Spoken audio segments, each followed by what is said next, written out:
রংপুরের নিজ বাড়ি থেকে মুক্তিযোদ্ধা ও তার স্ত্রী রক্তাক্ত মরদেহ উদ্ধার। রংপুরের তারাগঞ্জের নিজ বাড়ি থেকে এক মুক্তিযোদ্ধা ও তার স্ত্রীর রক্তাক্ত মরদেহ উদ্ধার করা হয়েছে। উপজেলার কুরসা ইউনিয়নের উত্তর রহিমাপুর এলাকায় ওই বাড়ি থেকে আজ রোববার সকালে পুলিশ লাশ দুটি উদ্ধার করে। নিহত ব্যক্তিরা হলেন মুক্তিযোদ্ধা যোগেশচন্দ্র রায় বয়স ৭৫ ও তার স্ত্রী সুবর্ণা রায় বয়স ৬০। আজ সকাল ৭:৩০টার দিকে ডাকাডাকি করেও কোনো সাড়া না পেয়ে প্রতিবেশীরা মই পেয়ে নিহত দম্পতির বাড়ির ভিতরে ঢোকেন। প্রধান দরজার চাবি নিয়ে দরজা খোলার পর ডাইনিং রুমে যোগেশচন্দ্র রায়ের ও রান্নাঘরে সুবর্ণা রায়ের রক্তাক্ত লাশ পড়ে থাকতে দেখেন তারা। পরে খবর পেয়ে পুলিশ আসে। বাড়ির তত্ত্বাবধায়ক দীপকচন্দ্র রায় বলেন, তার পরিবার ৪০ থেকে ৫০ বছর ধরে যোগেশচন্দ্র রায়ের বাড়ির দেখভাল করেন। প্রতিদিনের মতো আজ সকালেও তিনি সেখানে কাজ করতে যান। সকাল ৭টা পর্যন্ত ঘর থেকে কেউ বের না হয় সন্দেহ হয় তার। ডাকাডাকির পরে কোনো শব্দ না পেয়ে আশপাশের লোকজন ডাকেন।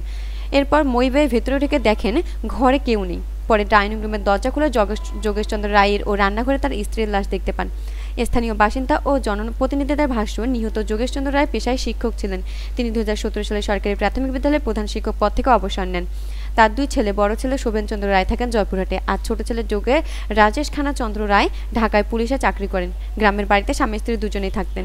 আজ সকাল 10টার দিকে ঘটনাস্থলে গিয়ে দেখা যায় হত্যার খবর ছড়িয়ে পড়ায় আশপাশের বিভিন্ন জায়গা থেকে মানুষ ঘটনাস্থলে ভিড় করছেন। খবর পেয়ে পুলিশ উপজেলা নির্বাহী কর্মকর্তা মোনাব্বর হোসেন ও মুক্তিযোদ্ধা কমান্ডার আলী হোসেন ঘটনাস্থলে উপস্থিত হন। তারাগঞ্জ থানায় এসআই আবু সাইয়ুম বলেন, প্রাথমিকভাবে দুজনকে মাথায় আঘাত করে হত্যা করা হয়েছে বলে ধারণা পাওয়া যাচ্ছে। ঘটনার রহস্য উদ্ঘাটন তদন্ত চলছে।